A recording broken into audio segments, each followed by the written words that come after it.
Call to order the regular meeting of the Anchorage Assembly for July the 24th, 2012. Madam Clerk, would you please take the roll?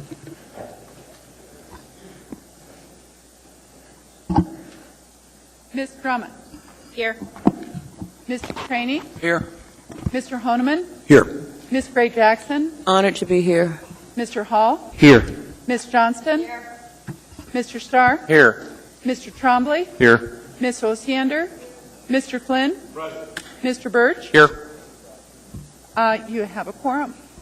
Thank you, ma'am, and it is a pleasure to see all of your smiling faces and no one on the telephone. Mr. Horniman, would you lead us in the Pledge of Allegiance? The honor. I pledge allegiance to the flag of the United States of America and to the republic for which it stands, one nation, under God, indivisible, with liberty and justice for all.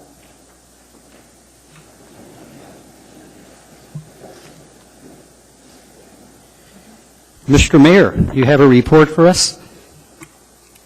Yes, thank you, Mr. Chair. And a couple of things. As a lot of the members know, we had a nice visit by our sister city, Darwin, Australia, and the mayor, the Honorable Fong Lim, and her delegation, I think, had a tremendous experience in Alaska, and I think we'll share an awful lot of great memories, and it'll encourage more folks to come here. Some folks may not realize, but Australia is actually the #1 visitor location to Alaska now. Of all the folks from around the world that come, the majority come from Australia. So that's fairly interesting given the distance and everything. The municipal manager and I had a good meeting today with all the utilities. We're beginning our energy planning for the fall, which will include certainly measures in case of an emergency, the responsibility assignments, and they do exercises with communication and making sure that the responsibilities are well defined, and we'll also, of course, include our continuing Energy Watch program that invites the public to participate in conservation measures, which, as we've seen over the last couple of years, really can make a difference. Tomorrow, I will be speaking just, I think, 7 minutes at the Anchorage Economic Development Corporation lunch, so I know some of you are in attendance, so I'll try and represent the elected officials of Anchorage well. We have been engaging over the last week. We've begun talking with our different departments about the 2013 budget. So we're doing some preliminary reviews with each of our departments and getting their initial numbers on different scenarios of both increased revenues or reductions they may have to make their budgets work. And then sad to announce, which some of you may not know, but our wonderful Diane Engel is retiring, and Janet Wittmeyer, who's sitting next to her, will be the acting director in the meantime, and it's a great loss for the municipality. So, thank you, Mr. Chair. Thank you, Mr. Mayor. I certainly agree. Diane will be a real loss to us. I only have a couple of things to share with you this evening. We received the final addendum to the Hensley report, Judge Hensley, our third-party investigator. We released that out to the media. It is also up on the website. So those of you that have an interest, I encourage you to go online and take a look at that. A heads up to anyone that may be here to testify this evening on item 13A, the handyman contractor ordinance. Our intention is to postpone that until the meeting of the 7th because we've got another item or ordinance on the agenda that we will be hearing at that same time that has to deal with the same issue. So our desire is to deal with both of those on the 7th. With that, I'd like to move into committee reports, beginning with Mr. Birch. Thank you, Mr. Chairman. I would echo the Mayor's comments regarding the Darwin Sister City meeting. Attended a couple of those functions, and it was great to have an opportunity to talk to that community and to celebrate the anniversary of our relationship. Secondly, I would mention that our Community and Economic Development Committee met last Thursday afternoon for the purpose of reviewing a coastal zone a coastal zone resolution of the Assembly that's on the agenda this evening. We do have a substitute that we'll be incorporating by addendum. So that was very helpful, and I would add that the record of that meeting is actually online, and kudos to the clerk's office and support staff for getting that posted and available to the public. And lastly, I would mention that our own Lucinda Mahoney did an excellent job Monday at the 49th State Angel Fund presentation at the Chamber of Commerce. As your Assembly liaison to the Chamber, I'm always pleased to see the city out in front of the business community in that way and shedding some information on what promises to be a very positive program. Thank you, Mr. Chairman. Thank you, Mr. Birch. Mr. Flynn. Mr. Chairman, thank you. I'm pleased to report that the AMS Policy Committee has been so productive of late that we are able to cancel our meeting on Thursday due to a lack of business items. Good news, Mr. Flynn. Ms. Osiander. As I let you know last meeting, the Planning and Zoning Commission is now through their review of all of the chapters of Title 21 except for Chapter 10. Last night, they had a work session on Chapter 10 and made some good progress. So that I'm anticipating that will also come to us shortly. Our committee now is meeting every Thursday morning, 9:30 to 11:30. The topic for this week's meeting is Chapter 3, and if we are very successful, we might get to Chapter 12, too. Thank you, Ms. Osiander. Mr. Trombley. Assembly members should have received an email yesterday regarding Ethics and Elections Committee meetings. We're going to have one on August 1st from noon to 1, and that will be in the Assembly Conference Room, 155 City Hall. And that's going to be ethics training that we're all required to have. So I recommend that we show up. If you can't, if there's a scheduling conflict with Assembly members, there will be another date, which I have yet to nail down, but we'll get that on the schedule. And then we'll have another committee meeting on August 14th from noon to 1:30 in the Mayor's Conference Room. And I'll be sending out an email detailing what that meeting will be about, but it'll be in regards to the 4 reports that we now have regarding this election. That's all, Mr. Chairman. Thank you, Mr. Trombley. Mr. Starr. No report. Thank you. Ms. Johnston. No report. Ms. Gray-Jackson. Thank you, Mr. Chairman. The Audit Committee met on July 20th to review Audit 2012-06 dealing with incentive pay plan. And as you all know, the audit reported that only police and fire properly administered and monitored the program, and the purpose in having the audit committee meeting was to hear what plans were in place for the rest of the departments. Employee Relations reported that they're currently working to ensure that the incentive programs in the other departments are properly managed and administered. And there was even a suggestion, and they said they would look into it, that they look at the police department's monitoring system to aid them in making this a success. Thank you, Mr. Chairman. Thank you, Ms. Gray-Jackson. Mr. Horniman. Thank you, Mr. Chairman. First of all, was out of town during the good substantial part of July, early couple of weeks there. And so we postponed the July, or canceled the July Public Safety Committee meeting. However, the next one is Wednesday, August 8th, and be talking to you, Chief, here shortly about incidents that recently had occurred in the community, officers involved shooting and such. And of course, I had numerous conversations and communications from afar with folks, but unfortunately unable to be in any meetings that have taken place. So there may be some further dialogue coming forth on that through the committee. Secondly, I am wearing my Darwin tie. I was unfortunate I wasn't here. I got into town the day after the meeting happened, so I did in wearing in good stead for being absent. And then last, a point of personal privilege, if I may, to the body. A lady who's near and dear to my heart saw me kind of growing up in early age, kind of seeing the end of her life tonight. Just hoping and praying for her, and just want to send a shout out to Miss Ollie Willis. She's been a long-time school district employee, been retired for a number of years, and had a significant role in the lives of several young children, including me. So thank you, Mr. Chairman. Thank you, Mr. Horniman. Ms. Gray-Jackson. Thank you, Mr. Chairman, for allowing me to make one more comment during my report.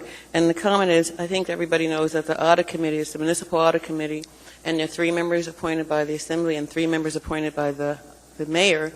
And the mayor's appointees used to include the OMB director, but since OMB is now under the chief fiscal officer's office, the new appointee by the mayor for the audit committee is the municipal controller.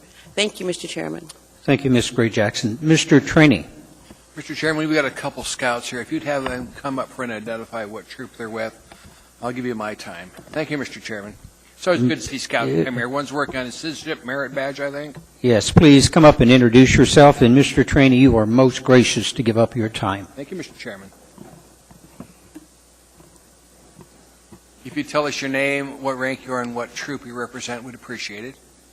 Okay, my name is Benjamin Sobek, and I am with Troop 214, and we are working on the citizenship and the community merit badge and the communications merit badge. Good. Thank you for coming.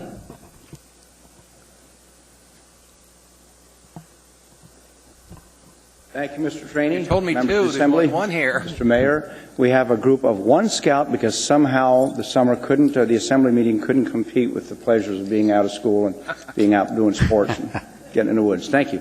Good. Thanks for bringing the one. Thank you. Nothing else, Mr. Chairman. Yeah. Ms. Drummond. Thank you, Mr. Chair. I want to thank Mr. Trombley for announcing the upcoming ethics training. I almost think that needs to be a requirement, since I don't believe it has been done, at least since I was elected to the Assembly in 2008. And I apologize, Mr. Trombley, I missed the date of the second meeting that you're planning. Was that August 13th? August 14th, from noon to 1:30. Okay, and that's a regular meeting of the Ethics Elections Committee to begin to consider the elections issues that we have been struggling with now for a while? Yes, ma'am. Okay, thank you. On that point, I believe we've all received the report from Jean Friedman regarding additional discrepancies that she discovered in the elections, the post-elections process, and I'd like us to take into serious consideration her conclusions on page 2. And incorporate her conclusions into the process of counting ballots in order to ascertain that every vote has been counted. And I'm just curious if I don't see the municipal attorney present. I would love to hear if he has reviewed her suggestions. Okay. I'd love to hear if they have reviewed her report yet and have any comments to make. Yeah, go ahead. Through the chair, this is Todd Sherwood for Dennis Wheeler this evening, and I don't know the answer to that, but we will check and get back to you. Thank you very much. Great, thanks. The clerk has forwarded that to Mr. Wheeler, so I'm sure that, I don't know that he's read it, but he would have received it sometime late yesterday. Okay. Thank you, Mr. Chair. Thank you. We're now to the addendum to the agenda, and we have one laid on the table item. Okay, any objection? Hearing none, let me read the addendum to the agenda into the record. On our consent agenda, item A2, resolution number 193, a resolution of the Anchorage Municipal Assembly recognizing and remembering former Alaska State Representative, Public Service Board member, and constituent Cheryl Hines. Under 9B5, resolution number 191S, a resolution of the Anchorage Municipal Assembly opposing the passage of ballot measure number 2, establishment of an Alaska Coastal Management Program in the Alaska statewide primary election on August 28, 2012. Under 9E4, information memorandum number 57, internal audit report 2012-07, police and fire retiree medical trust 2-year review, Employee Relations Department. Under 9F17, ordinance number 82, an ordinance authorizing a ground space lease located on a portion of Track B, Abbott Road subdivision between Anchorage Water and Wastewater Utility and GCI Communications Corporation, public hearing date 8/7/12. F18, ordinance number 83, an ordinance to the Anchorage Municipal Assembly to select and approve an adjacent property for the Chugiak Volunteer Fire Station Replacement Project, and waiving the need for preliminary review and recommendation to the Assembly by the Planning and Zoning Commission under AMC 21.15.015, public hearing 8/7/12. It's accompanied by Assembly Memorandum Number AM 464, and in the laid on the table, 9F18B, ordinance number 83S, an ordinance of the Anchorage Municipal Assembly to select and approve an adjacent property for the Chugiak Fire Station Replacement Project, and waiving the need for preliminary review and recommendation to the Assembly by the Planning and Zoning Commission under AMC 21.15.015, public hearing 8/7/12. Do I have a motion to approve the agenda as incorporated? Second. Okay, items to be pulled, beginning with Mr. Birch. Mr. Chairman, I would like to remove from the consent agenda item 9B5 with the intent of not introducing that and having as a substitute item 9B5A. This is discussed during our committee meeting, and it would be my intent that that would effectively substitute that 9B5A. Thank you. Thank you, Mr. Birch. Mr. Flynn? Nothing, Mr. Chairman. Ms. Osiander? On the addendum F18A, with the same intent as Mr. Birch, not to introduce A, but instead to go with B. Thank you. Mr. Trombley? 9 Bravo 3, 9 Echo 1, and 9 Echo 2 is a possible conflict of interest. That was E1 and 2? Yes, Mr. Chairman. Thank you, Mr. Trombley. And 9 Bravo 3. And 9 Bravo 3. Mr. Starr? No items. Ms. Johnston? Yes, 9A1, 9F4 to postpone indefinitely, and 9F12 to set a different public hearing date. Thank you. Ms. Gray Jackson? Thank you, Mr. Chairman. 9 Echo 4. Thank you, Mr. Chairman.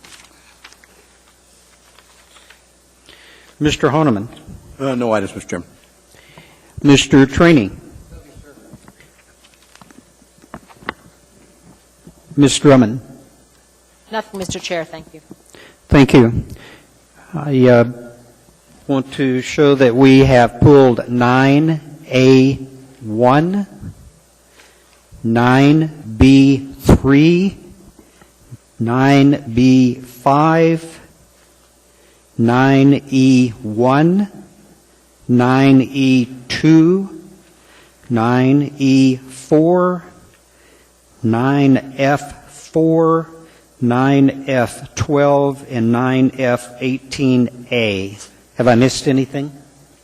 No. Okay. Well,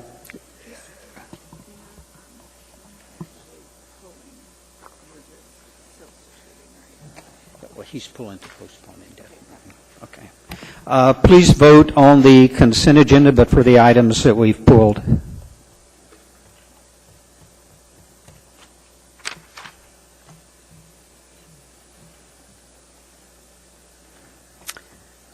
Since we're all present and the machinery isn't working, any objections to the approval of the consent agenda? Hearing none, We will go to 9A1. Ms. Johnston? Move to approve. Second. And I think I'll be reading. And No objections? Ms. Johnston? I think I'll be reading, and I understood the mayor was going to be presenting.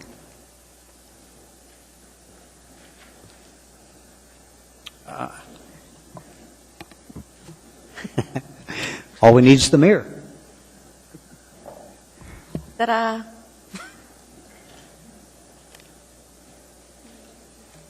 A resolution recognizing Anchorage Water and Wastewater Utility, AWW, for the 2012 ESRI Special Achievement in GIS Award.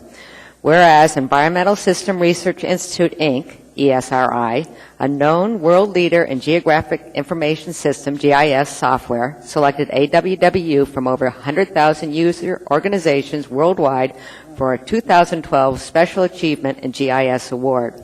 Whereas AWW's accomplishments are led by Tina Miller, PE, Catherine Browning, John St. Clair, Eric Schmitz, Stephanie Painter, Steve Durant, and Andy Underwood from the AWW Engineering and IT Division, and whereas AWW has demonstrated a high level innovation, business process, expertise, and teamwork to make pioneering advancement in utility asset management, improve business processes and operations, increase public access to information, and optimize business decision-making through the utility. And whereas AWW accomplishments included the adaptation of GIS technology to automate hydrant route maintenance map preparation, replacing manual maintenance processes, plain preventative maintenance routes to automatically generate work orders, streamline CCTV data collection by merging pipe condition monitoring and pipe inventory records, link AWW structures with electricity, natural gas consumption records to enable energy use optimization, create employee self-service map-driven directions to nearly 200 remote sites to reduce windshield time, integrate pipe network models with GIS spatial layers to minimize model maintenance needs, apply risk profile maps to access repair and replacement project proposals, develop a pipe failure model to predict pipe breaks and optimize capital program spending, serve up information on bulk water fill points for local businesses, and improve public access to utility construction project information through the ArcGIS online public information system, integrate customers' assets and spatial records with interactive voice response, IVR technology, to notify customers of important service information, and merge spatial data with investment records to facilitate better plant accounting processes to support required regulatory filings. And whereas AWW operates in a collaborative manner using such software platforms that allows seamless integration of utility data with the municipal enterprise system. Now, therefore, the Anchorage Municipal Assembly hereby resolves that AWW be recognized for leveraging GIS technology to improve delivery of services to our citizens and the advance the municipality of Anchorage to a new standard of excellence. Passed and approved by Anchorage Assembly this 24th day of July, 2012.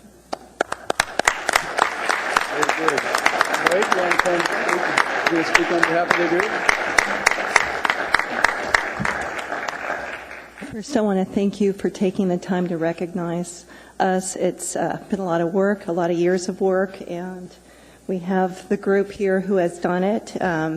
And we're very, very proud of our work because it saved our ratepayers a tremendous amount of money, and that has been our goal. If you want more detail, we were published in the National GIS magazine, and the title is Containing Costs in Anchorage, and that is our goal. So thank you for the recognition.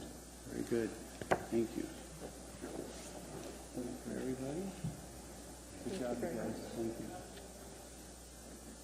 you. Yes, ma'am. Thank you.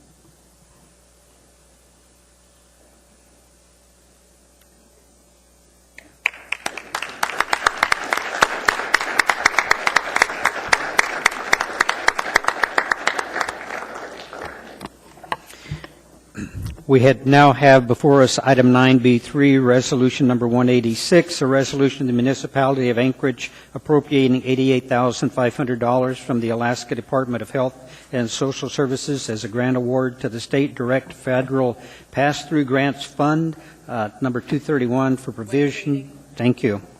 Move to approve. My question is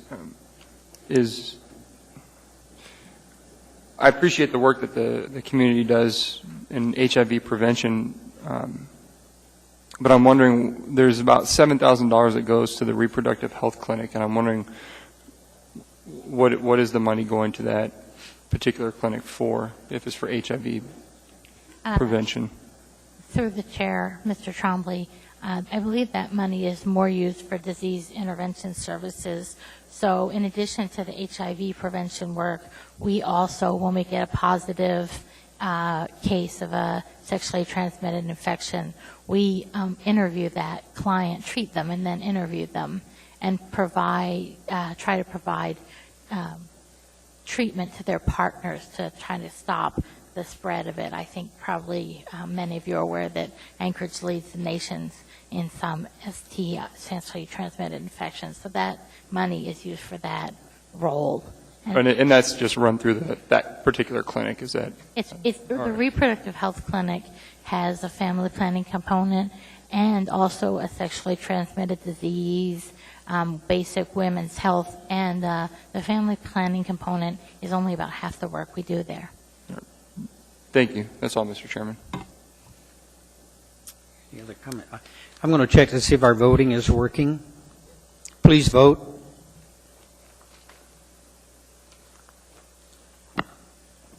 That passes unanimously. We now have before us item... Mr. Chairman? Yes. If I may briefly, we didn't pull this item, but we now just went over 9 Bravo 4 and thought it might be appropriate to recognize our new ombudsman. I just had the clerk pass me the same note. Mr. Hess, would you please come up? We want to recognize that you have just been appointed the new ombudsman for the municipality. Thank you, Chairman Hall, members of the Anchorage Assembly. I look forward to serving the citizens of Anchorage.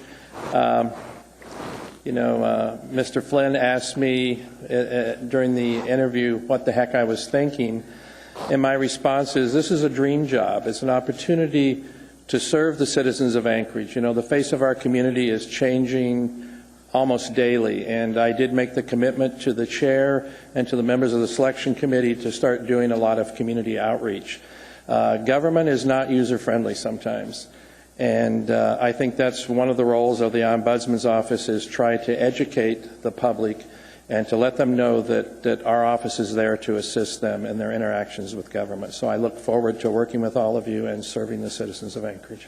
You're not off that easy, and I've got to do a disclosure here before I recognize the mayor. I want it noted that I was duly chastised for recruiting one of his finer staff. So with that, Mayor Sullivan. Well, we're real excited for Darrell to take on this new opportunity. And yes, Mr. Chair, you are being chastised for stealing my good employees. But we wish Darrell all the success in that job, and I just think he's got the perfect temperament for it. And the good thing is with Barbara coming onto the clerk's office, she'll be able to certainly lend assistance to Darrell as he transitions into the new position. So I think the synergy is really good. Thank you, Mr. Mayor. Yeah, Mr. Flynn. Thank you, Mr. Chairman. And Darrell, I still don't know what you're thinking, but I'm really pleased that you're joining our team. And just for the rest of you, Darrell's the pride of Fairview, so you guys all owe me one chit. Mr. Honeman. And Darrell, I just again want to echo the fine compliments that you've done many, many things in our community and to make your community section of Anchorage better. And so I look forward to seeing you reach out farther, and as you've been doing already with several fine works, but continue on with the Ombudsman's office. I know you're a very fair individual and that you'll do your best. So. Thank you, Mr. Honeman. Ms. Drummond. Thank you, Mr. Chair. Thank you, Darrell. I appreciate that you are able to step into this position. You have, as usual, big shoes to fill, and I'd like to point out that we didn't even talk about accepting the Ombudsman's report, which was in our consent agenda tonight, which is, I believe, only the second Ombudsman's report I've seen in my 5 years on the Assembly, and the first one was like pulling teeth to get. So you have, the precedent has been set, and I think Ms. Jones has set up the office so that you can step right in and be productive for the citizens of Anchorage, and I really appreciate that. I concur with you, Ms. Drummond, and I look forward to working with Ms. Jones. Mr. Gray Jackson. Thank you, Mr. Chairman. Well, Darrell, congratulations. I'm really happy with this appointment and support it wholeheartedly, and I know that you're going to do a really, really great job working with our citizens and our community. But there's just one issue that I need to bring up, and you just simply can't go until you find a replacement to attend my TPOP meetings every month. So with that said, thank you, Mr. Chairman. Ms. Gray Jackson, I'm having a discussion about that on Thursday. Darrell, I too am very excited about having you come on board. I think you're going to be phenomenal. I was very impressed with you during the interview process. I think you're a great listener, and I think that's critical to the job that you're going to take. And along with that, I would like the body sincerely to give a real round of appreciation to Barbara in reviewing the Ombudsman's report. What she's accomplished her 1 year in that office is absolutely phenomenal, and she certainly deserves not only a round of applause but a standing ovation.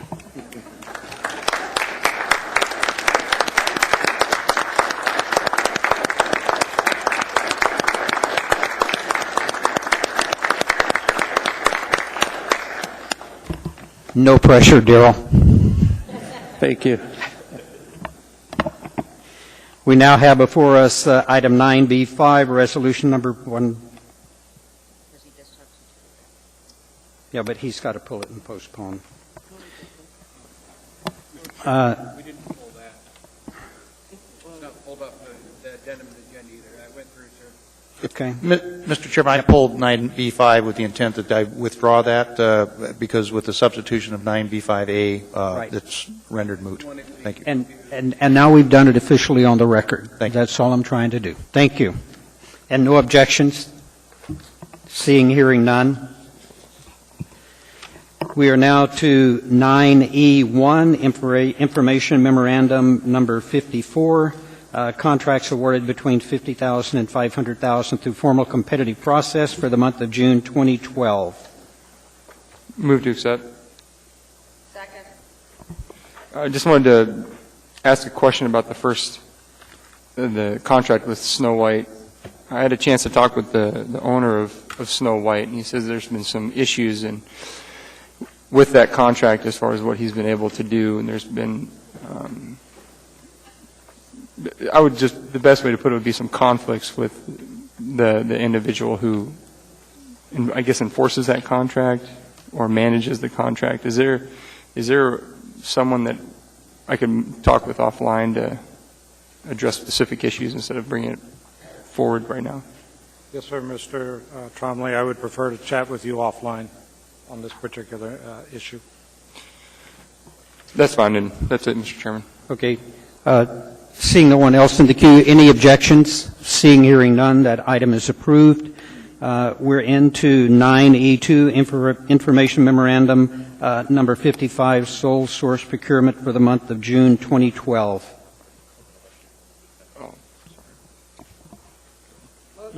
I'll move to accept, Mr. Chairman. Second. I pulled this item for potential conflict of interest. There's, on page 2, GlaxoSmithKline. My wife works for GlaxoSmithKline, so I just wanted to publicly state that. Thank you. We appreciate that, and I see no conflict in regard to that. Any other? Mr. Starr. She's not the representative to the city on the contract issue? No. Thank you. Thank you. Thank you, Mr. Starr. Anyone else? Seeing, hearing none, any objection? That motion or that item is approved. 9E4, Information Memorandum Number 57, Internal Audit 2012-07, Police and Fire Retiree Medical Trust 2-year review, Employee Relations Department. Move to accept. Second. Mr. Chairman, I would like to postpone accepting this memorandum until our next meeting, which is August 7th. And the reason why I want to postpone it is because we need to discuss this at the audit committee level. The Police and Fire Retirement Medical Board has approved a resolution with some suggested changes to the municipal code for review and possible implementation and approval by the Assembly, but we need to discuss it at the audit committee level. So with that said, I will work with the clerk to schedule that municipal audit committee for this purpose. Thank you, Mr. Chairman. Thank you. Any objection to the postponement? Seeing, hearing none, that item is postponed to our meeting of August the 7th. We are now at item 9F4, ordinance number 73, an ordinance authorizing... Waive reading. Thank you. Move to postpone indefinitely. Second. Mr. Chairman, I think the correct motion is to make no motion whatsoever and let it not be introduced. But with that, if I could get a brief explanation of why we're not introducing it? It's replaced under the addendum. It is, okay. Yes. Okay, thank you. Okay. Any objection? Seeing, hearing none, that item is postponed indefinitely. We are now at item 9F12, ordinance number 81, an ordinance to the Anchorage Municipal Assembly to provide for a refund, rebate, or reduction. Waive reading. Thank you.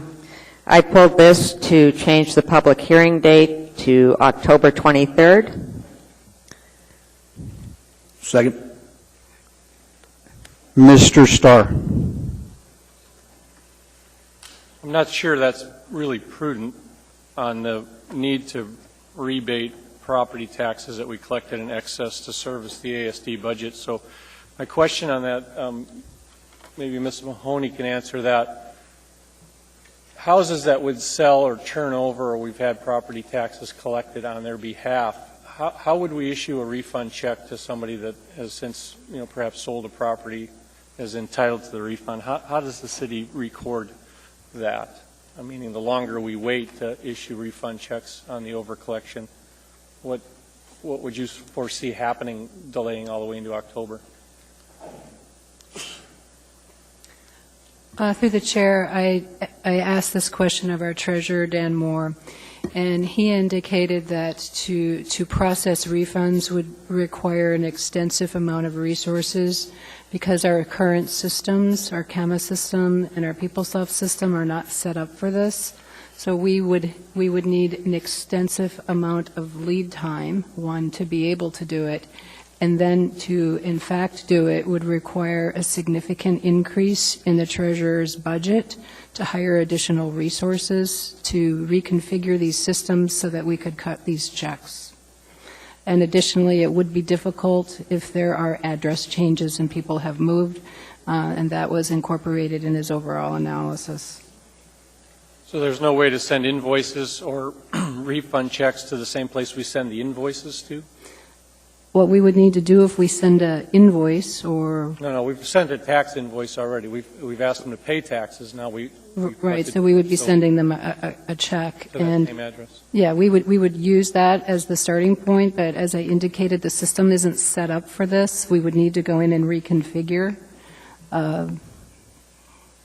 We can go into a lot of the details offline if you'd like. No, you kind of answered my question, but only in the way that the longer we wait, the more cumbersome it becomes to keep track of. So I guess the maker of the motion, what's the point of waiting till we're well into our budget cycle? I will actually, could I ask a question of Ms. Mahoney also, and then I will discuss why I want to do this. In this, it's suggested that it's a refund or rebate. Would that mean that we would be responsible for any interest? Yesterday, the treasurer indicated that he believed interest would be payable back to those individuals. However, late today, I got a clarification from the municipal attorney on that. He believes at this point he does not think interest, which would be 8%, is not chargeable, is not payable back to the taxpayers. However, he wanted me to clarify that that was a very preliminary review. My other question, have we received revenue sharing from the state at this point? We have not physically received the check. And last year, do you remember what month we received our revenue sharing?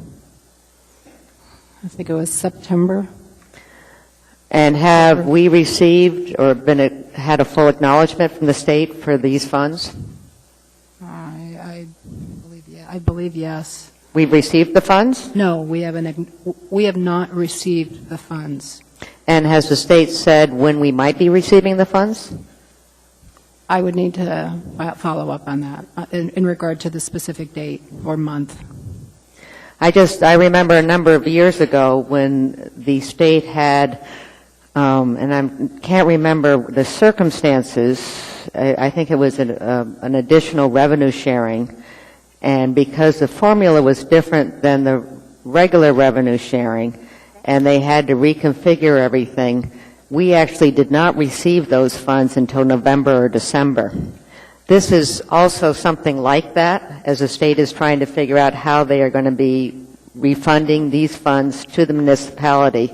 And it would not surprise me that we would not be receiving this till November or December, earliest October. But that isn't the only reason why I want to postpone this. I really feel that this should be part of the discussion of our budget for 2013.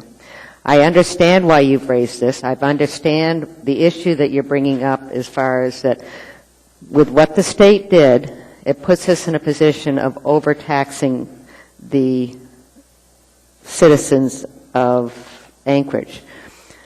The state also gave us an extra revenue sharing that was supposed to be used for energy, for the increased cost of energy. And we did give that back to the taxpayers as revenue sharing went to property tax relief. We are going into 2013, and if Ms. Mahoney could, again, answer another question. In your preliminary review of the budget, if we tax to the cap next year, what is your estimate as far as what we will be short of funds? If we tax to the cap, it would be an additional $10 million in property taxes.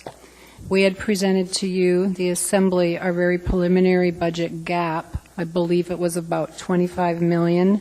That assumed an $8 million additional tax.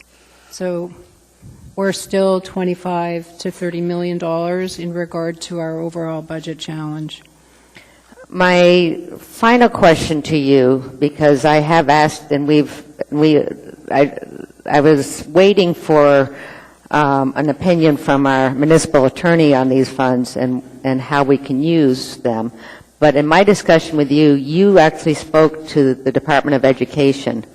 Can you tell the rest of the Assembly what these funds can be used for, or off the top of your head? Okay. Off the top of my head, Marilyn Bonsoff and I had a conversation with Elizabeth Noodleman, who is the director at the Department of Education at the state of Alaska, and we asked her to communicate what was the legislative intent associated with this money. She had indicated that there were 4 purposes. One was for bonds. Another, I believe, was for capital-type projects. I can't remember the third one. But the fourth one was a community decision. And so the conclusion was whatever this body, being the Assembly, wanted to do with the money, it was the decision of the community. So, and I also understood, I'm not sure if it's from you or from the school district, that these funds could not be used for operating costs for the school district. Am I correct? That is correct. We could use them to pay down bonds. We could use them for any capital cost to the school district or the municipality, or we could use them for a community program or agreed upon. That is correct. And the reason is because ASD is at, it in fact exceeded the local contribution allowed by the mill rate from the state of Alaska. So all of this being said, I really feel that it's important that we discuss these funds for, number one, they are not at hand right now. It is going to take a while to actually, and a cost to refund them this year. We are going into our crucial budget year of 2013, which has been with our 6-year fiscal plan, the crucial year all along, and we are going to be having budget discussions in October. And I think this should be part of our budget discussions, and I would rather discuss this in those in budget terms as opposed to acting on it now without having full information. And so that's why I'm postponing it to the first public hearing of the budget, which is October 23rd. Ms. Drummond.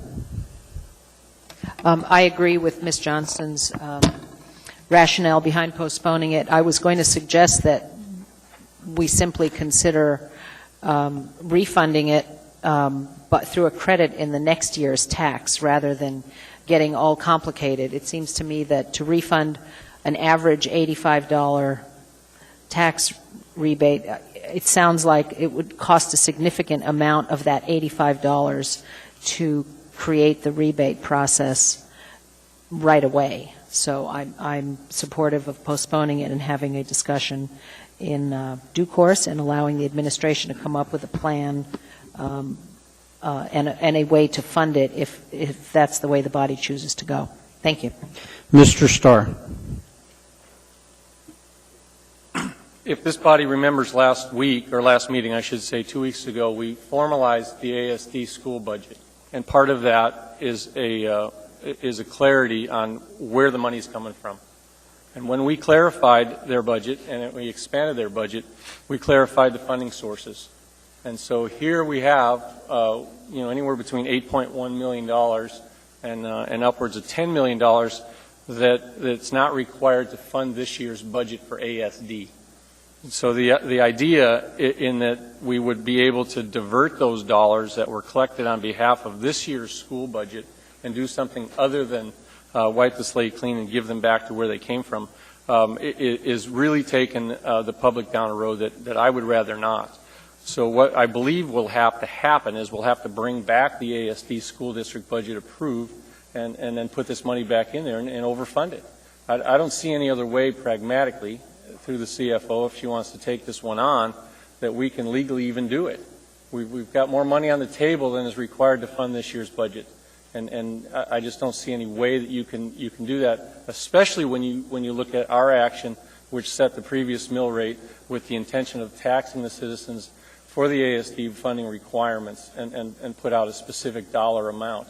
So we shouldn't be playing fast and loose here with $8.1 million to $10 million of tax money because we think we're going to have a budget problem next year.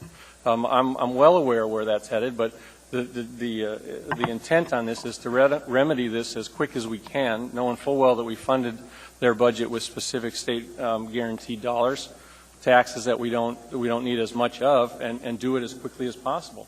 Waiting until October for further debate is disingenuous, and I can't take responsibility for our fiduciary accountability in doing that. So I urge a no vote on the extension. Mr. Honeman.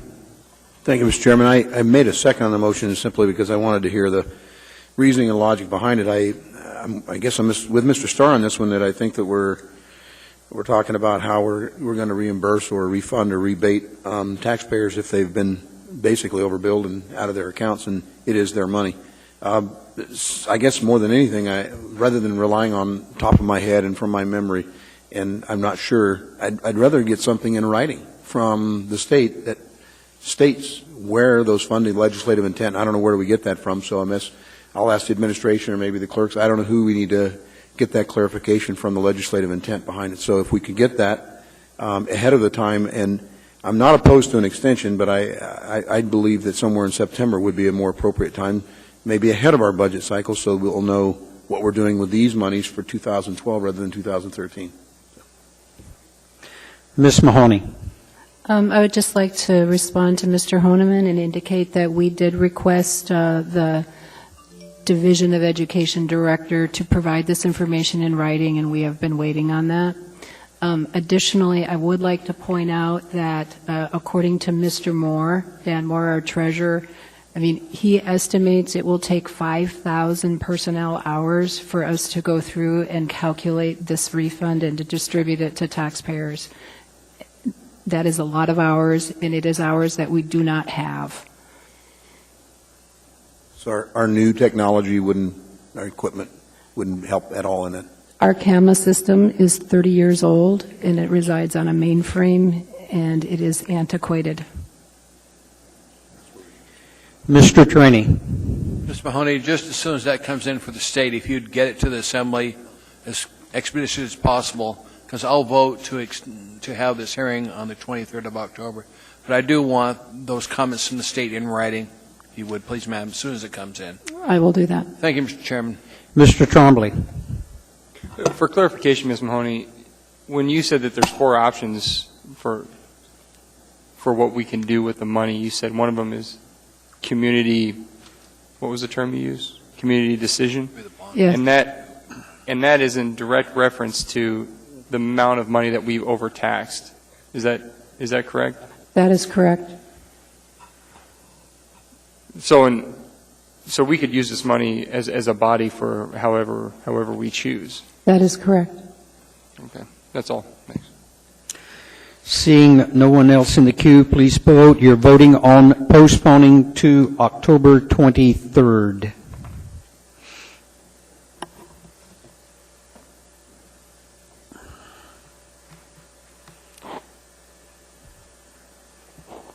That motion passes 7-4. So we've postponed to the 23rd. We now have before us item 918A, which is ordinance number 83, an ordinance to the Anchorage Municipal Assembly to select and approve an adjacent Waive property. reading. Thank you. So items before us. Mr. Hall, my intent is to not introduce it. The other version is already on the agenda. Just like the last. Okay, so you're just going to pull it? Yeah, we already pulled it. It didn't go on the consent agenda. Okay. No objection?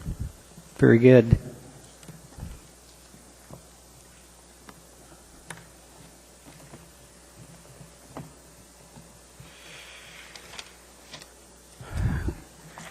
That concludes our consent agenda. We now have before us item 11A, internal audit 2012-06. Move to approve. Mr. Chairman? Yes. There's already a motion on the floor to accept. It's already on the floor, which was made at the last meeting. So if I may? Yes, please. Mr. Chairman, as reported during my audit committee report, we had a meeting to talk about this, and the audit committee is satisfied with the response, and employee relations, again, is working to do what they need to do, so I'm happy to have us vote on this and accept it. Thank you, Mr. Chairman. Thank you. Ms. Osiander. When Mayor Begich first approached us with adding as a bargaining strategy, getting rid of longevity pay and moving towards incentive pay, I was extremely skeptical. And I actually argued against it and lost the argument, and this body did incorporate incentive pay as a bargaining strategy. I read this audit with some interest because all the information I've gotten so far is that that approach has proved non-productive. It has basically cost us money, and according to this audit, the incentive pay in some divisions is not being tracked the way it was presented to us that it would be. We had talked, I know that Mr. Starr had talked in his committee about creating some document for bargaining strategy. I would urge that that be done, and I would be more than thrilled if we moved away from incentive pay and back to the more traditional longevity bonus. So with that, it seemed a good opportunity to bring that up, and I hope folks listen. Thank you. Thank you, Mr. Osiander. Mr. Trombley. Just for clarification, Ms. Osiander, one of the reasons that this has been so difficult to implement, police and fire have done a very good job because they're dealing with one bargaining unit. Management is. The issue is that you get into some areas of the city where you're dealing with 3 to 4, maybe possibly up to 9 different bargaining units. And so you're trying to manage that. that incentive pay. I don't necessarily think that it has been a failure in and of itself. It's just, I think the complexity is that you're dealing with multiple bargaining units, and from the audit meeting that the committee meeting that we had, is that it'll take some more time, but yet they'll possibly get it right. I don't know if we should bail on it yet, but I just wanted to throw that out there from the meeting. Ms. Gray-Jackson? Thank you, Mr. Chairman. Mr. Tromley, I'm just really pleased that you were at that audit committee meeting, and the comments that you just made, I don't have to. You did a very good job at it, because that's exactly where we're at. And employee relations I'm not going to use the term valid, but they know that there are some issues, and they're going to work to fix them, just like any other issues within this municipality of Anchorage. Thank you, Mr. Chairman. Thank you. Mayor Sullivan. Yes, thank you, Mr. Chair, and concur with the sentiments that Ms. Osiander and Mr. Trombley expressed in terms of this was a very complex program put into effect right at the end of the previous administration's contracts, and it has been difficult to administer when you do have multiple bargaining units. If you recall, in our negotiations that we've successfully completed with several unions, one of the things that we've been really working towards is eliminating these types of programs.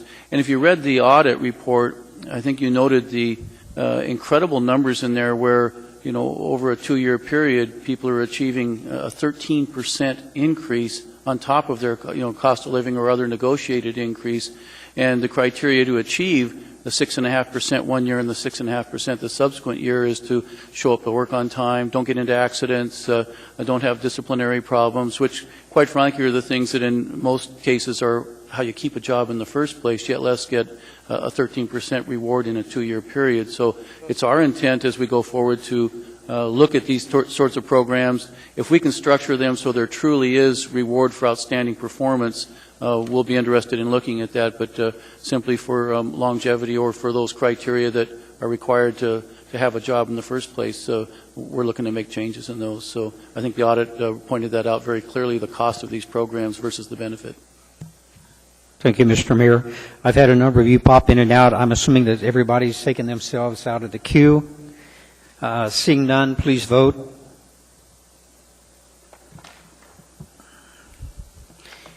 Carries unanimously. We now have before us item 13A, and as I noted earlier, the intention is to postpone this to the meeting of August the 7th, but we've advertised for public testimony. Mr. Chair, it's not yet 6 o'clock, I don't think. It's not 6. Let's take a quick dinner break, and then we'll come back and wrap up quickly. Yeah.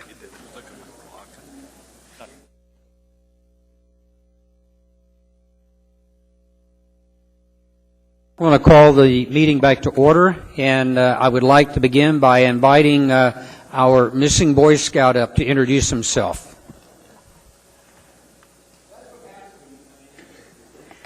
When you show up like that, you get special recognition. I'm Emmanuel Matthew. I'm here for the Communication Merit Badge. I'm with Troop 214.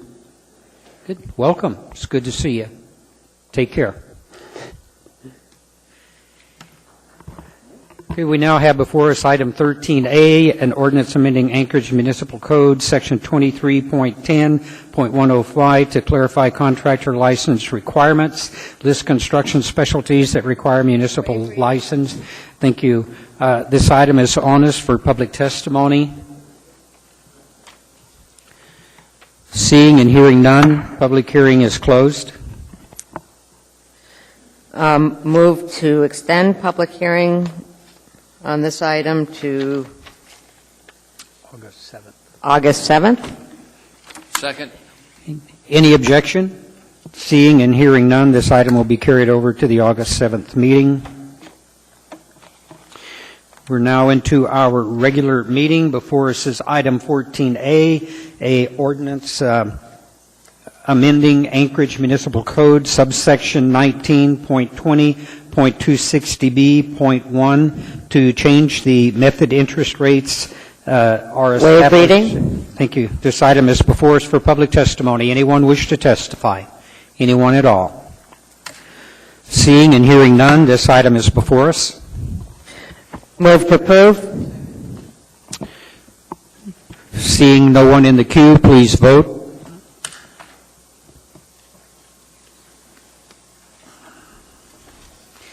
That item carries unanimously. Okay. We now have before us item 14B, AO number 65, an ordinance authorizing disposal of an easement across Heritage Land Bank parcel. Waive reading. Thank you. This item is before us for public testimony. Anyone wish to testify? Anyone at all?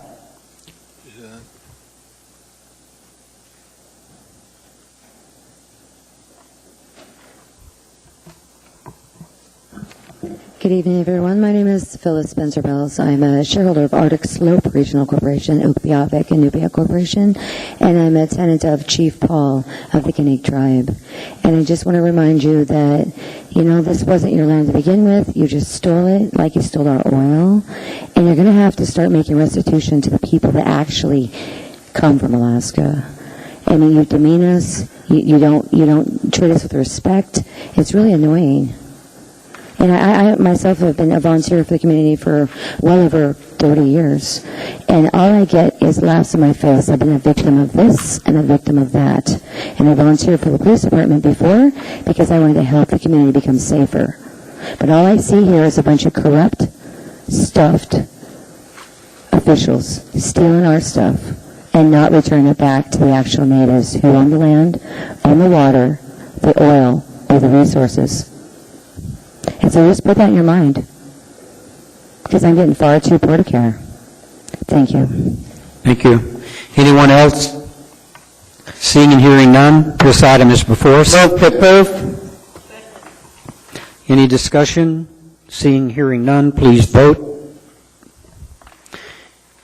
That motion carries unanimously.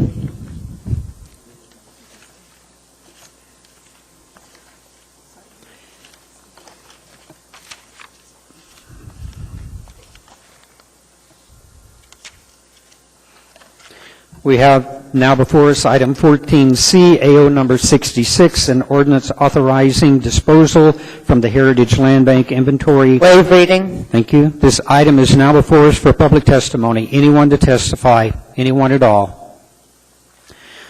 Seeing and hearing none, this item is before us. Move to approve. Seeing no one in the queue, please vote.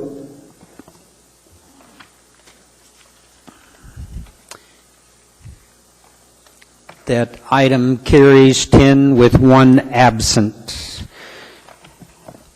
We now have before us item 14D, AO number 67, an ordinance authorizing withdrawal and transfer of an approximately 3.6 acre portion of Heritage Land Bank Waive reading. parcel. Thank you. This item is before us for testimony. Anyone to testify? Anyone at all? Seeing and hearing none, it's before us for action. Second. Mr. Starr. Mr. Vikalis, maybe you can answer this. Has this property been appraised yet? Do we know the value of it? This should be an on-the-books trade of value, I think.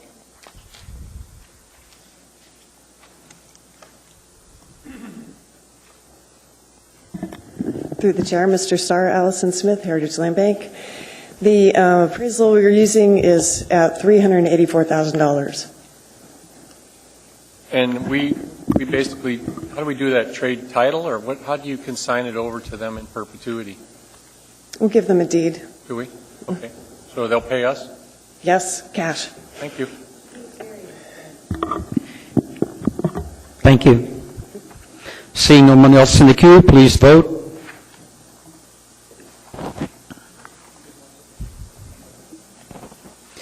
That item passes 10 with 1 absent. We now have before us item 14E, AO number 68, an ordinance authorizing withdrawal of Heritage Land Bank parcel numbers. Ding. Thank you. This item is before us for public testimony. Anyone to testify? Anyone at all? Seeing and hearing none, public testimony is closed. Item before us for action. Move to approve. Seeing no one in the queue, please vote.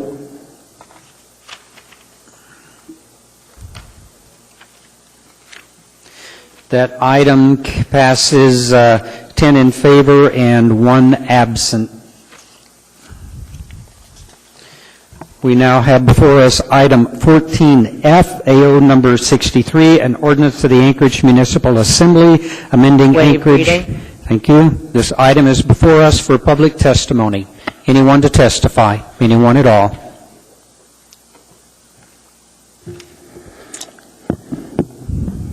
Richard, excuse me, Richard Braun. You guys operate based on kind of a sense of trust and whether you're paying attention between the public and you. And this little ordinance just makes me wonder, what's next, Dick? Trust is built on being consistent, holding to your word, not being fickle, arbitrary, doing things as a whim, which this strikes me as the history, the little bit of history I know of. You promised the bingo parlors that if you put in the bars, if you put this very expensive equipment in, that we won't ban smoking in your establishments. They spent the money. And then you screwed them. You said, no, we're not going to let you have smoking in your establishments. Here we give them a 20-foot radius, which is an arbitrary number, and now you're going to screw them and say, no, 50. What's it going to be next month? 100? Who knows? That's the trouble with fickleness. You never know. As we did on the school tax that Mr. Starr's trying to get as a rebate, which was promised way back when the initial word on the tax was made, we had a deal. If we got the money from the state, we give the tax money back. Seems like we're not going to quite do that now. It seems like we're trying to push it into, let's use it to fix next year's budget instead of doing what we said we were going to do here in the Assembly Hall not too many months ago. Concerning this smoking ban, back when we did the Red Nose Inn, we had a big discussion and a delay because we wanted to map out, okay, what's the effect of us ban if we put it at 5,000 feet, 500 feet, 100 feet, whatever, from parks, schools, etc.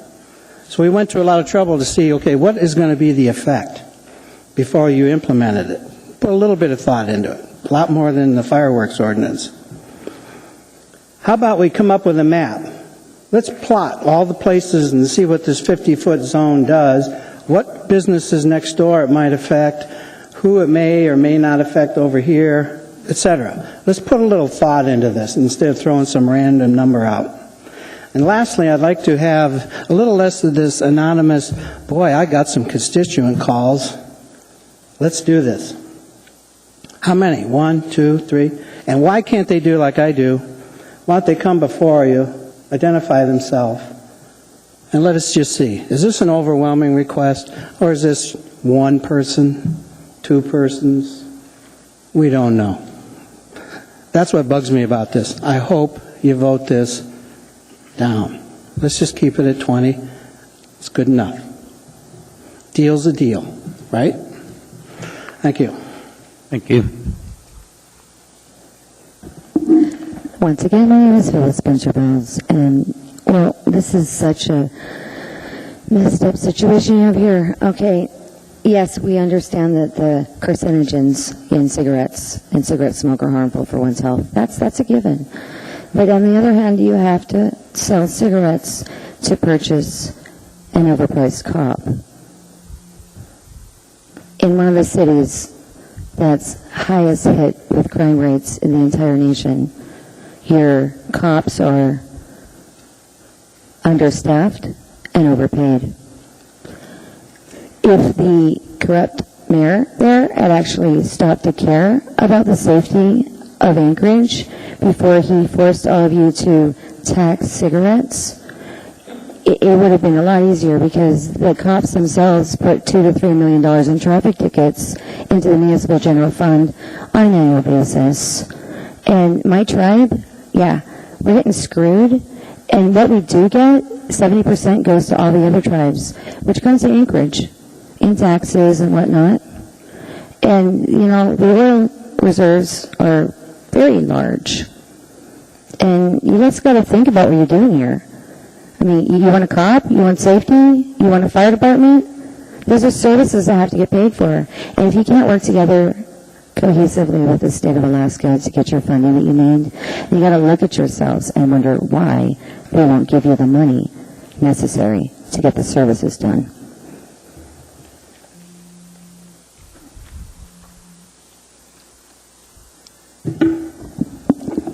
Bob Wolfter. I've followed the issue a lot, and I think it's worth noting that this isn't to take issue with the gentleman with the red hat here. I don't think there's a slippery slope problem here at all. What we're really talking about is the fact that the ordinance, as it's been in place for a number of years now, leaves us in a situation where anybody that's trying to come in or out of the facility is going to wade through a pretty heavy zone of smoke. It's pretty commonsensical. One can't escape it. Basically, you're going to get another dose of it.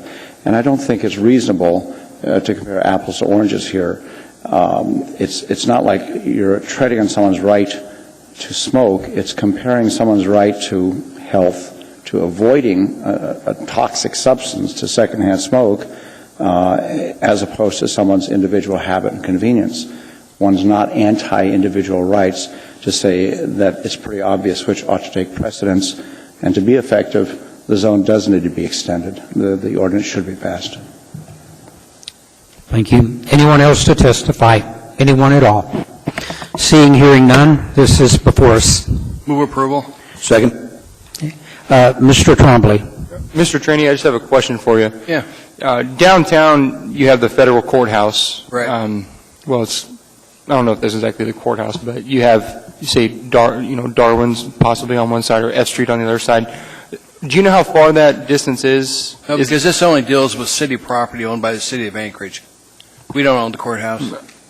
Oh, I'm sorry. I thought it included. No, if you look at item on page line 16 through 20, all areas within 20 feet of each entrance and enclosed areas on properties owned and controlled by the municipality of Anchorage, including the Anchorage School District, including every room, chamber, and place of meeting. It only deals with city property, as the school district is also city property, sir. My fault. I It's all right, that. sir. Thank you. Mr. Flynn.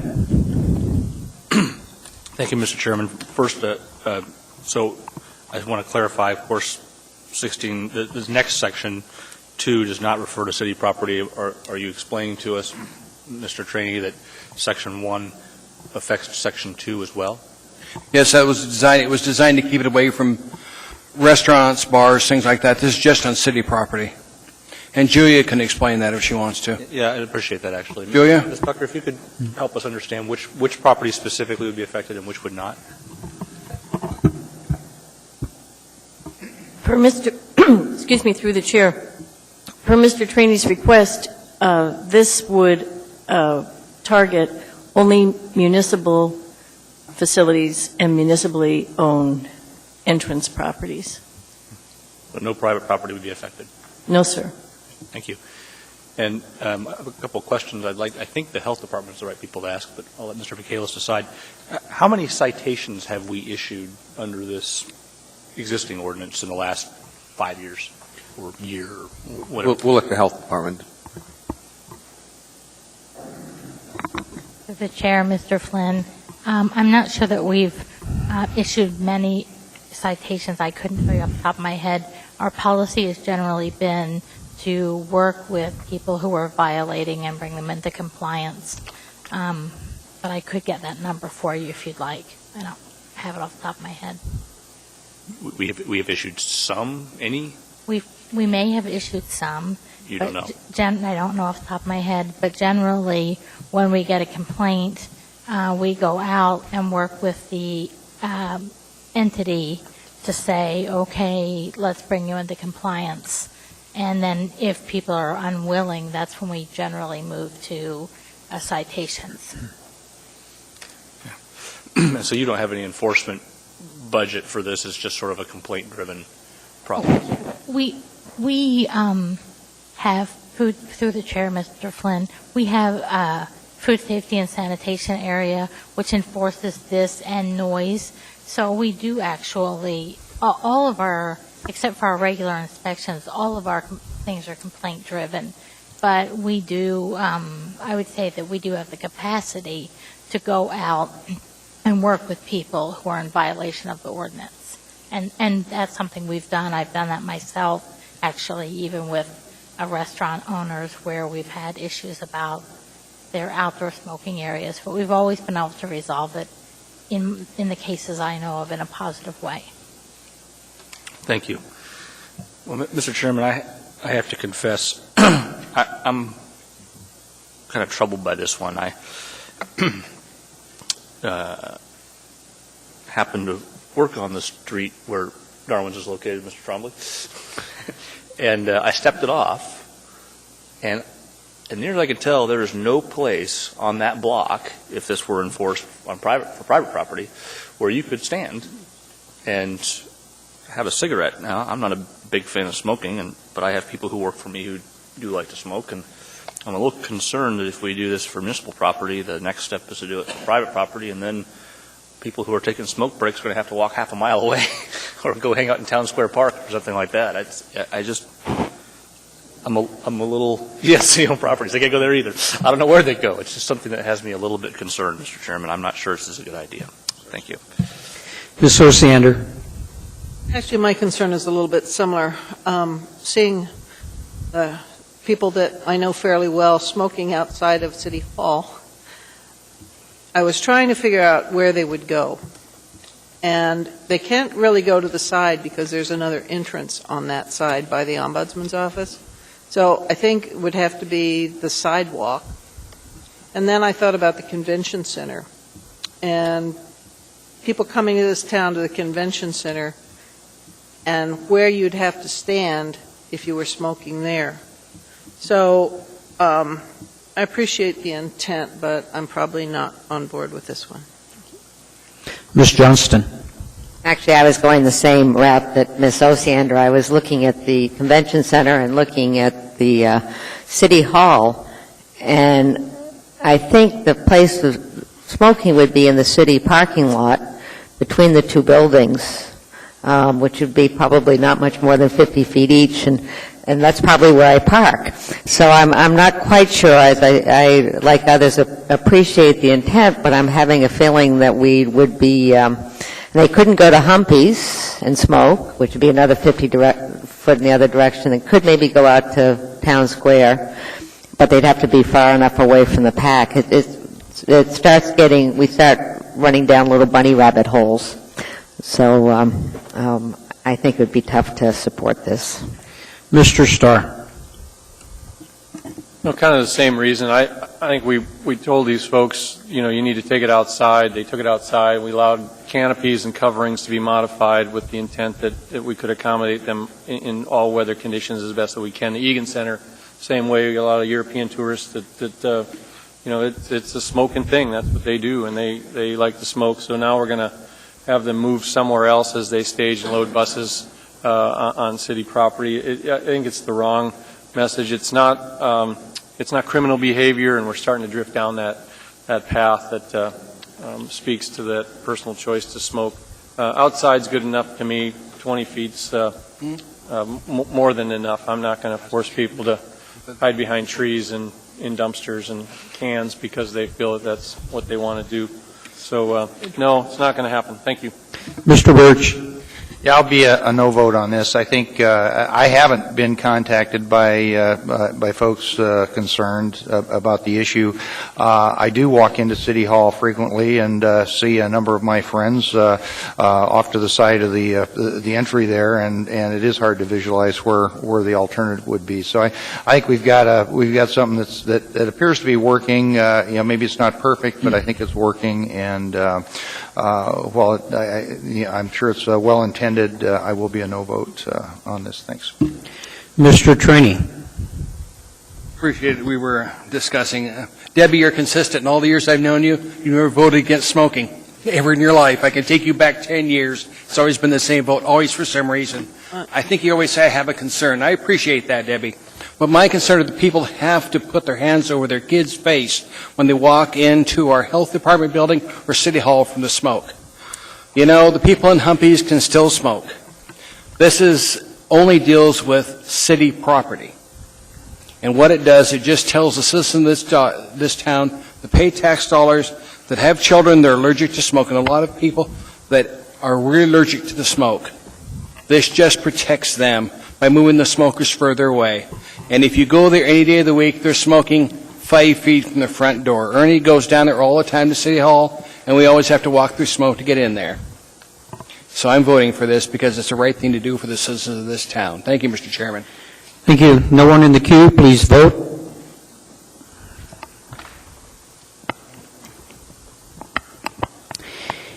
That motion fails 7-4.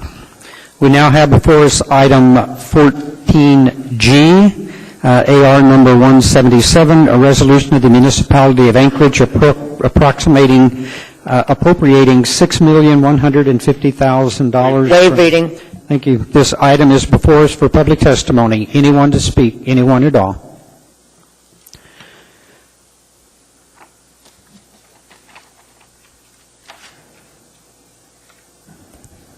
I found the grave of Chief Chugiak. He was buried in 1967 in the Butte Cemetery, right next to one of my best friends that killed herself in 1996. He was buried upside down and backwards by corrupt land thieves. I think there should be a tribe of Chugiak, a tribe of Anchorage, Wasilla, and Talkeetna, for starters, because the tribes of these regions are an economic stimulus and extremely lucrative service to the city. I mean, technically, if you have VPSOs, it wouldn't cost you guys anything coming out of other funds. Thank you. Anyone else? Anyone at all? Seeing, hearing none, this item is before us. Move to approve. Second. Mr. Starr. There's two comments. First is my appreciation to Ms. Osiander for work in her community. You know, it's one of these issues that, is near to dear in the public safety arena, and Ms. Osiander recognized early the need to make sure we had adequate funding for a fire station that failed due to our last winter snows. And, think what you want about the Chugiak Fire Department, but they serve a lot of community interest and work very hard for really no compensation to keep our taxes in this covered area low. So hopefully the appropriation goes through. And my only question, I guess, is to Ms. Osiander. Now with the next action that we've got for the actual design and construction, the 6.1 is going to be enough still with this site selection? I am told so. Okay. Well, good. And again, the compliment is there, and hopefully we let this go and then get the next one under construction so we can provide a home for those fire trucks and those workers. Thank you. There's no one in the queue. Please vote. I think the world of your fire department. That motion carries unanimously. And Mr. Trombley, that comment will be on the record permanently. We now have before us item 14H, AR number 178, a resolution of the municipality of Anchorage appropriating $152,600 from the U.S. Environmental Protection Agency and $323,000. Thank you. This item is before us for public testimony. Anyone to testify? Anyone at all? Seeing and hearing none, this item is before us for action. Move to approve. Mr. Starr. Through the Chair, Ms. Engel, this emissions program went away. The requirement to have an air quality monitoring requirement, is that part of the city's responsibility to comply with the state program, or is this strictly local?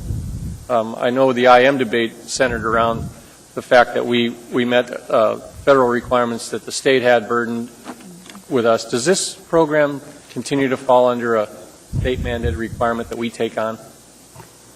Through the Chair, Mr. Starr, the state is required to monitor air quality.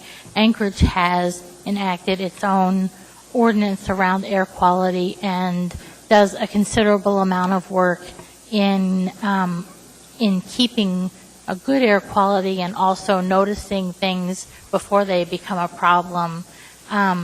It could be given back to the state. I don't know what the outcome of that would be, what the state would do, but I do know that we made a commitment when IM sunsetted that we would maintain an air quality program. I think, I can't speak definitively for the mayor, but that's what I think we agreed to at an assembly work session. And so we do this, and we do a lot of things in it, and it gives the city control over what happens with the state's decisions around air quality for Anchorage, rather than letting the state decide what we may or may not need to do should we have any air quality issues. So that is one of our bigger motivators, and it's also probably one of the things the department does that the public really looks at every day for the air quality, the advisories, all those sorts of projects. But it is not technically something that we absolutely have to do. So the $323,000 in local contribution, we tax for that. Is that what I can infer when it says other contributions? We use local tax support for that. Through the chair, Mr. Starr, that is correct. That used to come through IM revenue, but when we transitioned the program, we did make a decision to continue that, and we're required to continue at that amount because of the maintenance of effort requirements related to air quality. Yeah, I just look for automation to start to provide some of this data, a computer that reads the air, a database that does it. The human factor in here that we have. Last week I flew pretty extensively, and we had Siberian smoke in the air. I don't remember seeing anything that gave me caution for that. For the life of me, I tried to figure out where it was coming from.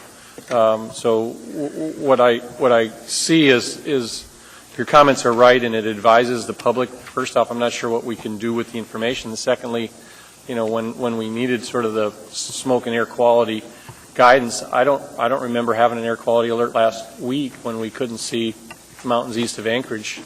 Is that some of what's intended as public safety? Through the chair, Mr. Starr, we do evaluate every situation in terms of the smoke from Fairbanks or the smoke from other places, and what kind of public health threat and what it's doing with that, or whether we think that that's a risk.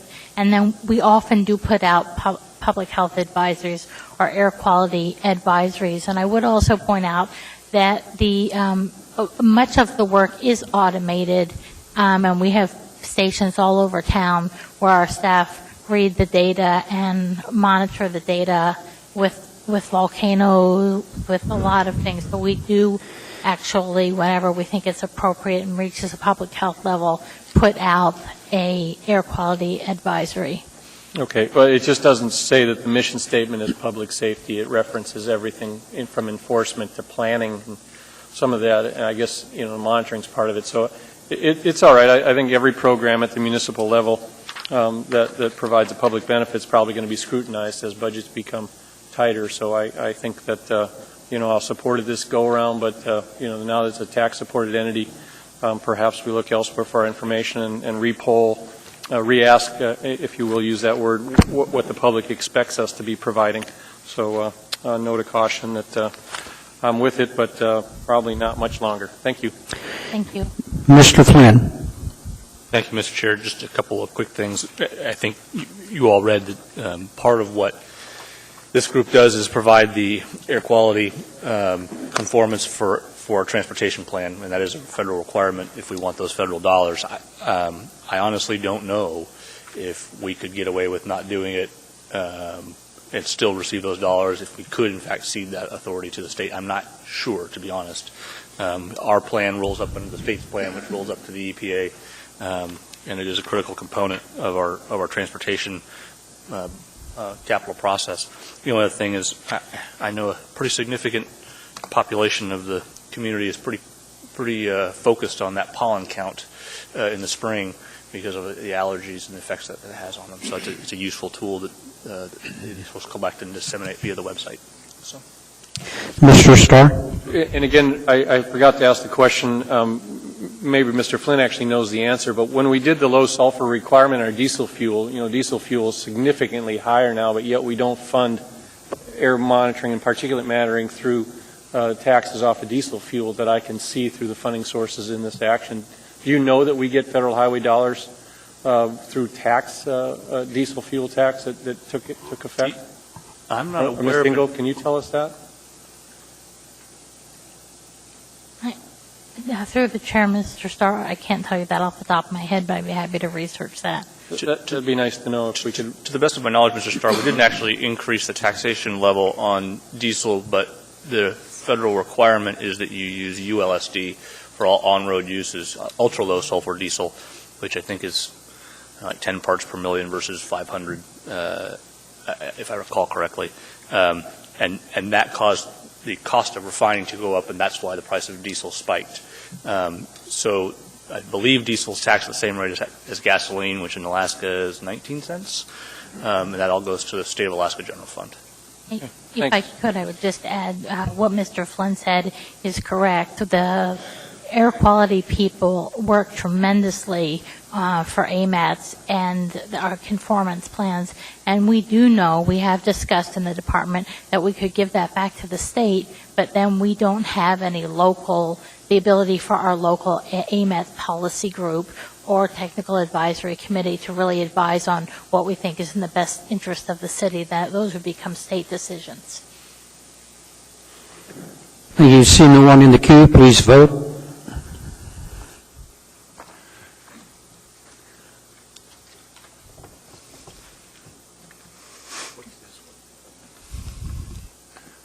That item carries unanimously. Mr. Chairman? Yes. I'd like to move, as a point of personal privilege, I'd like to move and ask for immediate reconsideration on item 9B5A, Resolution 2012-191S, a resolution of the Assembly opposing the ballot measure 2. If I could get a second. Ms. Drummond? And I would urge a no vote. Okay. Ms. Drummond? Yes, Mr. Chair, I'm glad that the previous speaker asked for reconsideration because I was going to do the same myself. I misunderstood when the item on the consent agenda was pulled. I thought that the item on the addendum agenda was also pulled simultaneously, and I missed a chance to actually vote on that issue.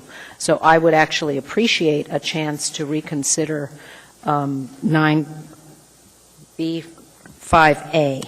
So I would urge a yes vote to reconsideration. Thank you.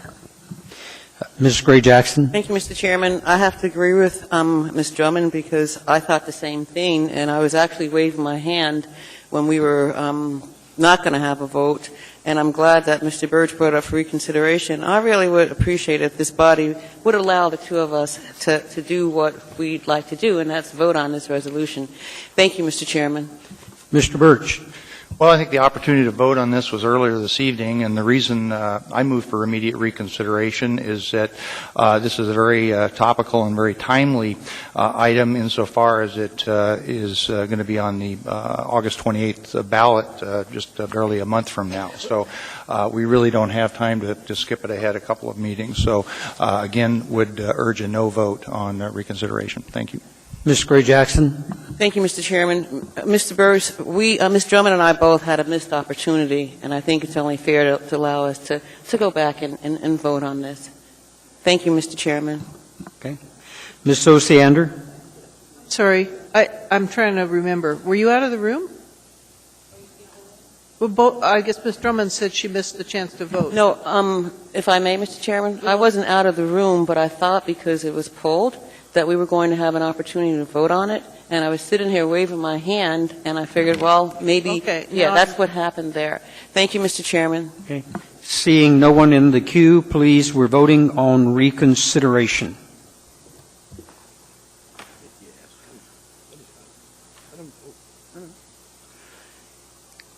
It's a no vote, 6-5. That concludes. We have no unfinished agenda and no special orders. We're at the item 17, audience participation. Anyone to testify? Anyone at all? Seeing, hearing none. Assembly comments or a motion to adjourn? We stand adjourned. Thank you.